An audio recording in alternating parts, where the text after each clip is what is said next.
Bonjour à tous, vous êtes sur Let's Play Économie, ici Guillaume Gardès et commençons la vidéo par un petit résumé. Dans les deux derniers épisodes de la Révolution française, nous avons un peu détaillé les fondements de la société de l'Ancien Régime, son fonctionnement et son administration. Nous avons également vu comment certains utilisent sa construction pour se propulser dans les hautes sphères politiques avec l'exemple de Loménie de Brienne. Mon cher Loménie. Nous allons maintenant détailler deux systèmes politiques formulés à cette époque, deux systèmes politiques plutôt modernes. J'ai nommé l'abbé de Saint-Pierre, le marquis d'Argenson.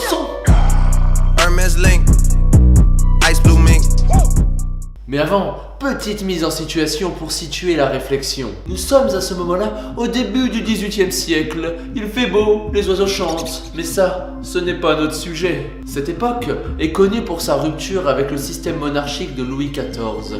Elle est notamment caractérisée par une vie plus mondaine, plus ouverte aux nouveautés. Génial l'iPhone X. Mais un peu de sérieux, Jean-Mi. Personne n'est assez idiot pour dépenser plus de 1000 balles dans un téléphone à cette époque. C'est pourtant bien connu. En effet, cette période est marquée par la hardiesse intellectuelle, notamment pour la noblesse, qui est désormais plus ouverte aux affaires du monde, comme le commerce ou la science. Sans plus attendre, je vous propose de commencer avec la vision de l'abbé de Saint-Pierre. They want me gone.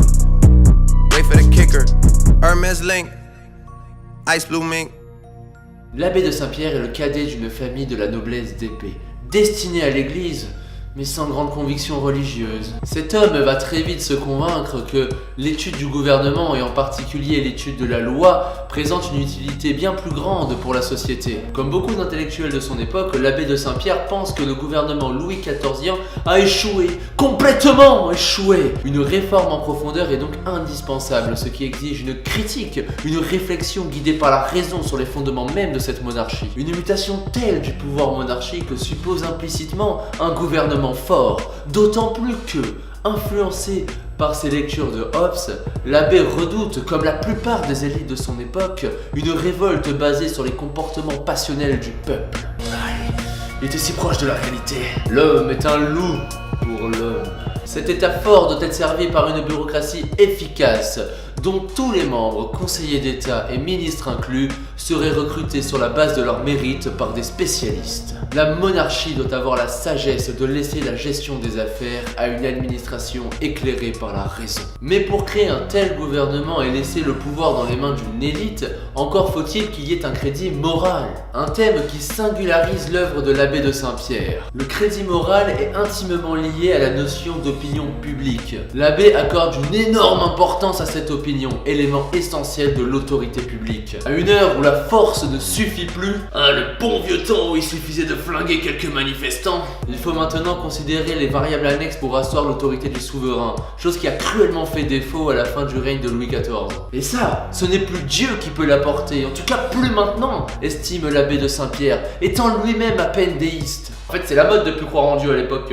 J'ai bien l'impression. En tout cas, le souverain doit trouver d'autres moyens pour affirmer son autorité. Du coup, nous pouvons nous poser une question. Comment le peuple juge le fondement de la légitimité de l'autorité publique? Pas chaud la question là, chaud, je pourrais pas répondre là. Selon l'abbé, ce n'est pas Dieu, mais la capacité du gouvernement à satisfaire les besoins de la population. Ouais, c'est tout simple en fait. Je n'ai jamais dit que c'était compliqué. Je crois que c'est la première fois que je vois une question plus compliquée que la réponse. C'est vraiment le genre de question qui me fait chier. Ensuite, nous pouvons nous questionner sur les décisions que doit effectuer le gouvernement et comment les effectuer. Quelle est cette raison dont parle l'abbé Saint-Pierre et qui doit guider toutes les décisions? Alors lorsque tu poses une question, arrête de me regarder parce que j'ai pas la réponse. Mais un petit effort, prenons l'exemple d'une guerre. Comment décider vraiment si elle doit être faite ou pas? Quelle matrice je pourrais utiliser pour prendre la bonne décision à tous les coups? Je sais pas, arrête! L'abbé de Saint-Pierre ne raisonne qu'en termes utilitaristes. L'utilitarisme, pour faire simple et très vulgarisé, c'est en gros le bonheur du plus grand nombre. Donc l'abbé de Saint-Pierre ne raisonne que de la manière suivante, coût et bénéfice. Par exemple, la religion doit être jugée en fonction de son utilité sociale. Elle favorise la charité, elle inculque des principes moraux, elle maintient l'ordre. Bien entendu, c'est la vision de l'abbé de Saint-Pierre.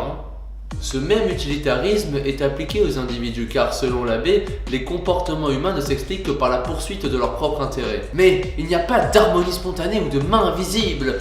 Dans le court terme, les intérêts de chacun s'opposent, ce qui fait peser sur la société une menace de guerre civile permanente. La fonction principale de l'État est donc de guider les individus, qui, se fiant à des apparences, sont souvent incapables de comprendre par eux-mêmes quel est leur véritable intérêt. L'État a donc une mission éducative à remplir, et la loi a un rôle prépondérant puisque c'est elle qui incarnera le meilleur de ce que peut produire la rationalité bureaucratique. Le législateur doit donc être sévère et ne pas hésiter à être craint, pour que les passions de chacun soient soumises aux nécessités de la vie en société. Et pour que se réalise cette philosophie utilitariste, la plus grande utilité pour le plus grand nombre de familles. La liberté de chacun, en particulier dans les domaines économiques, est donc nécessaire au bien-être de la société, mais dans les limites fixées par l'État.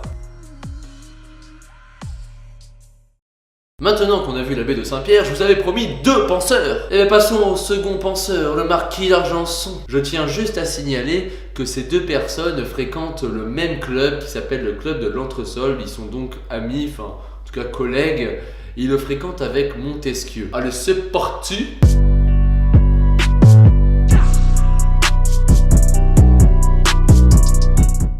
Le marquis René Louis d'Argenson appartient à la noblesse dévouée à l'administration du royaume. Fils d'un célèbre lieutenant général de police de Paris, il va mener la vie d'un serviteur protégé de la monarchie. Maître des requêtes, intendant de la généralité de Hainaut, avant de devenir conseiller d'État et ensuite secrétaire d'État aux affaires étrangères de 1744 à 1747. Son expérience lui permet de pallier son esprit moins théoricien que ses amis l'abbé de Saint-Pierre et Montesquieu. Son œuvre politique majeure est Les considérations sur le gouvernement ancien et présent de la France. Ce livre n'est pas sans point avec l'esprit des lois de Montesquieu, qu'on étudiera dans le prochain épisode. Le point de départ de sa réflexion est la critique qu'il fait de la noblesse et de son rôle. Pour faire simple, il pense clairement qu'ils ne servent à rien et qu'ils ne servent qu'à oppresser la population. Il conteste les thèses de Boulainvilliers qui considère à l'inverse qu'il faut restaurer le pouvoir politique de la noblesse, défenseur naturel de la nation contre le pouvoir centralisé. Par contre, le marquis d'Argenson considère le roi, puisque pour lui, le monarque contribue à affranchir le peuple de l'oppression de la noblesse. Et c'est d'ailleurs pour cela que les intérêts de la nation et les intérêts du roi dans l'histoire de France convergent toujours dans le même sens. De ce fait, la prospérité du peuple enrichit le monarque. Et comme dit le marquis d'Argenson, mieux vaut un tyran que 10 000. Comme l'abbé de Saint-Pierre, le marquis d'Argenson souhaite un État fort, au moins assez fort pour imposer à la noblesse une réforme du gouvernement. D'Argenson souhaite aussi remplacer les généralités qu'il considère comme trop étendues par 200 départements administrés par un intendant représentant le roi. Le marquis souhaite également que la taille, qui est l'impôt royal, soit payée par tous. Et il souhaite aussi que tous les droits féodaux, comme le droit de chasse par exemple, soient achetables par tout le monde. Il ne précise pas dans ses ouvrages, et c'est clairement une interprétation personnelle, mais je pense que le marquis d'Argenson avait un objectif au travers de l'application d'un tel modèle politique qui était tout simplement la destruction de la société d'ordre telle qu'elle existait, puisque comme tout est achetable par tout le monde, il n'y a plus aucun avantage pour un individu d'appartenir à tel ou tel ordre, hormis la gratification que d'appartenir à tel ou tel ordre pouvait apporter. D'ailleurs, le marquis s'inspire énormément de la Hollande, qui possède une république et une forme de démocratie locale qui instaure une gestion locale bien plus efficace et qui, selon le marquis, expliquerait le succès du pays. La démocratie aura le double mérite de favoriser la prospérité par corrélation le monarque et de renforcer la monarchie contre son premier ennemi, l'aristocratie. Fin.